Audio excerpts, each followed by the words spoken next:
নমস্কার, আমি তপন। বাংলায় যে উন্নয়ন তার একটি নমুনা দেখুন। আগে এই ভিডিওটা শুনুন, তারপরে আমি বলছি। ছবি দেখা গেল যেখানে বিটেক পাস করেছেন ছেলে এবং তার মা তার জন্য চাকরি না হওয়ায় যুবসাথীর ফর্ম সংগ্রহ করতে এসেছেন, আর সেই যুবসাথীর ফর্ম সংগ্রহ করতে গিয়ে কেঁদে ফেললেন তিনি।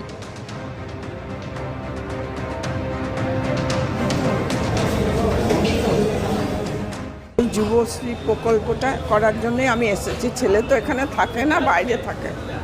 এবার ও বেকার ছেলে বসে আছে, দুটো পয়সার জন্য বাইরে গিয়েছে। এবার জানতে পেরেছে, বলছে মা তুমি জন্য ওই ফিল আপ করে ফর্মটার জন্য ফিল আপ করে জমা দিও। এর থেকে দুঃখ আর কি বলবে? 1,500 টাকার জন্য কেউ বলে একটা চাকরি পেয়েছে না। এ রাজ্যে চাকরি নেই? নেই বলতে যে পাচ্ছে পাচ্ছে, ওরা পাচ্ছে না। কোনটা দরকার, চাকরি না ভাতা? চাকরিটা দরকার মা, বেকার ছেলে মনে করি। তো আপনারা শুনলেন যে একজন বিটেক করা ছেলেকে এ রাজ্যে কর্মসংস্থান নেই, চাকরি নেই বলেই ভিন রাজ্যে পাঠানো হয়েছে কর্মসংস্থার জন্য। ভিন রাজ্যে পরিযায়ী শ্রমিক হিসাবে সে কাজ করছে এবং তার যে মা, অসহায় মা, সে এসছে তার ছেলের জন্য 1500 টাকা ভাতা নেবে বলে ভাতা ফর্ম ফিল আপ করার জন্য। তো বাংলার যুবকদের স্বনির্ভর বানানোর জন্য মাননীয়া যে প্রকল্পটি বের করেছেন, সেই ভাতা প্রকল্পে বা যুব সাথী প্রকল্পের জন্য বিটেক করা ছেলের জন্য মা ফর্ম ফিল আপ করতে গেছে।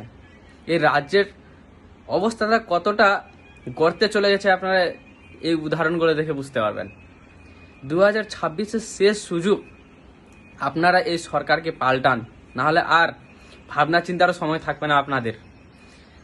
হিন্দু মুসলিম তো আছেই, মুর্শিদাবাদের দাঙ্গা বলুন, মালদার মোথাবাড়ির দাঙ্গা বলুন, সেগুলো তো আছেই।